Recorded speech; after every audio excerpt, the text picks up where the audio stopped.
Welcome to the Lust Resist or Love Persist read. This is where we examine who wants what and who needs something.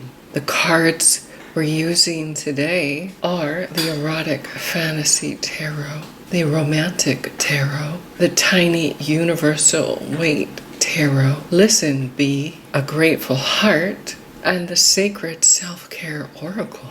Only use what amuses. The first card we'll be looking at is the Lust card.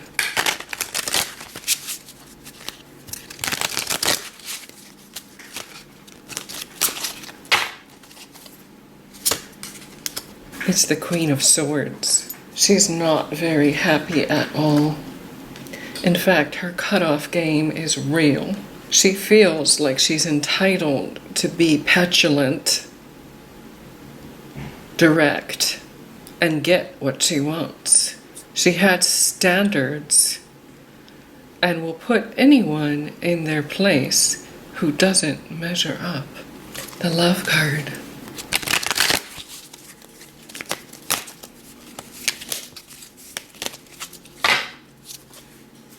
We have the Four of Wands. This is very positive for any sort of union. It's a sense of ceremony, coming together, merging. This person has been through the selection of people. She's carefully vetted and compared with her mind and wants nothing more than a rush to a commitment here. Let's see the sparkles of attraction or repulsion with the Tiny Tarot. First, we have the Two of Swords. This is in the past position. It implies that it's been a waiting game, being picky and choosy on purpose to avoid entanglements that are not up to par. You have to check off at least 4 of the 5 boxes in order to even say hi to this person. In the present, we have the 8 of Pentacles and the Page of Wands. Someone put a lot of effort into finding a match, and now they're ready to flirt it up. In the future, we have the Queen of Cups. So I feel like this Queen of Swords on the surface is very picky, but inside is very loving. This is someone who's elevated their life to a point where they're not wanting to waste their time on any gamers, players, or ne'er-do-wells.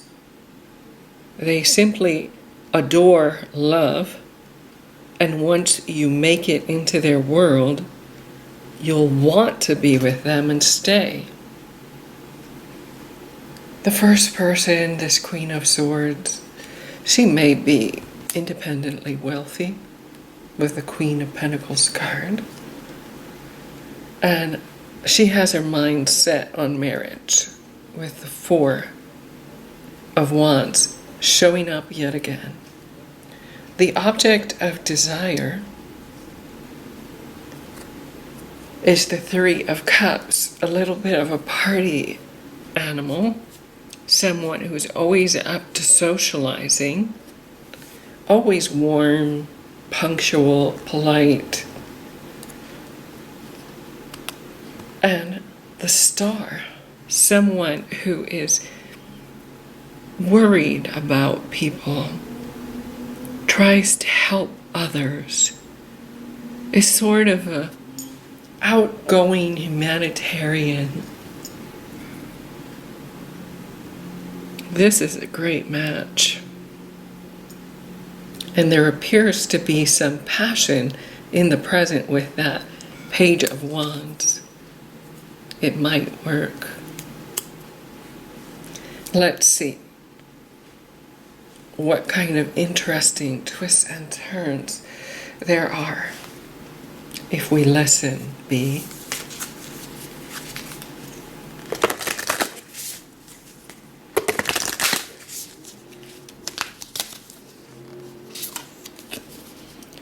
It says, your pet thinks you're a queen, your pet is right.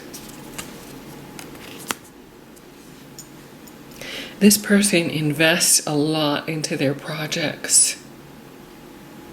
When they do something, they do it in a way that has class and style.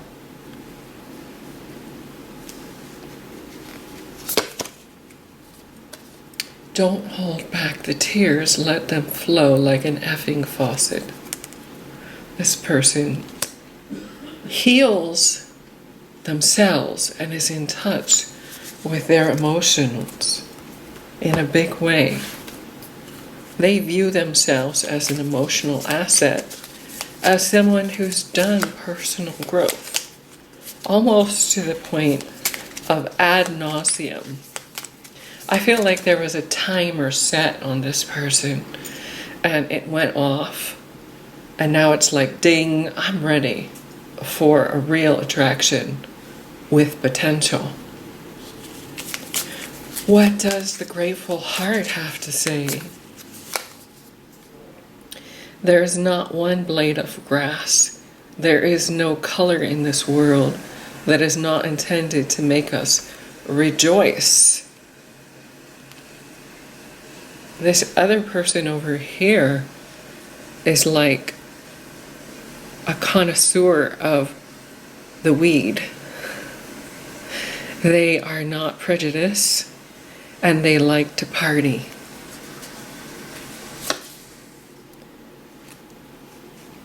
It says, it is good to give thanks to the Lord, to sing praises to the Most High. They might have a career in music. They might be into spirituality, or at least having a great sense of right and wrong. How can this person who's looking for the divine catch take care of themselves? Hydrate. All those tears need to be replenished. The years have been kind to you, though. You've learned your lessons quickly. You've made things come together. You're 3 queens, almost to your 4th, which would mean the Empress card. So you're just 1 queen short of an Empress. If you keep on working on just a little bit more on yourself, the divine alignment will come through, and it will be quantumly blessed for you to meet the partner of your dreams. Drink up.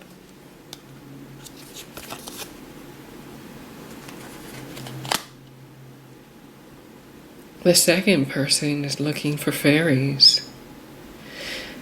I get a sense with this card that the people around them are non-committal, in and out of their life. A lot of admirers, looky-loos, quickies, not exactly anyone that sticks around. I feel like the first person in this scenario has committed themselves to being better and elevating every single facet of their life, while the second person is very outgoing and values relationships no matter their length. They're always up to party and always shine and always look their best. This gives me a sense of like attracting a large amount of admirers quickly and easily, and not being so discriminatory. Well, the first person is like, oh, hells no, you have to be like perfect in order to even smile at me. I get a sense of two beautiful people, beautiful in an external, superficial way. This is a power couple that has looks. If they came together, people's heads would pivot when they walk in the room just because they're so great looking. One of them is introverted and thoughtful, although they're in touch with their emotions, and the other one is just gregarious, outgoing, and an all-around good person.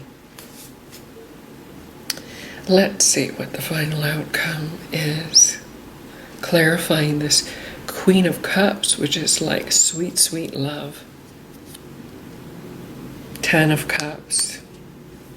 This is like the rainbow cup jackpot of happily ever after. The fairy tale come true. The King of Pentacles. It will be a financial dynasty of sorts. And the King of Cups in reverse.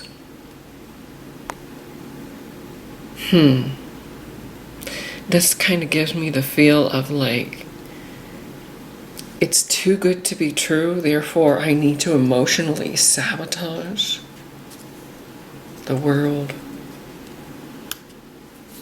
Something too perfect. That's the problem here.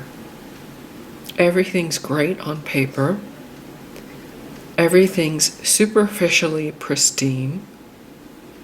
You would think that they were both compatible, but there's too much of everything here. The emotional happiness at first is great. The financial wealth is astounding, but then somehow it goes emotionally belly up. I don't quite know what reason there would be for that, but it comes to a screeching halt with the Judgment card. What I could say to this person on the hunt for the perfect relationship, and therefore my final analysis is, don't try so hard to be perfect. Love someone exactly how they are,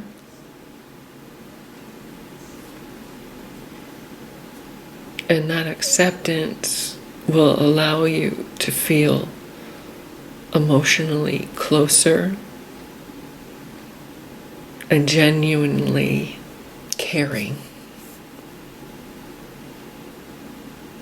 If you see someone who is imperfect, don't judge them. This had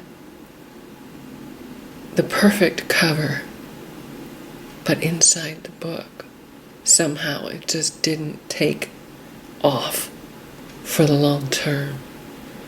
So this would be like a year of perfection, and then that possibly could not be sustained, bringing abruptive ending, probably because of a third party. I'm noticing that there's this fairy here kind of flitting off in the distance, an emotional entanglement at a distance on the part of the second person, because the second person doesn't care if you're perfect or not. In fact, they kind of prefer someone who is rough around the edges and has a good heart. Thank you, and namaste.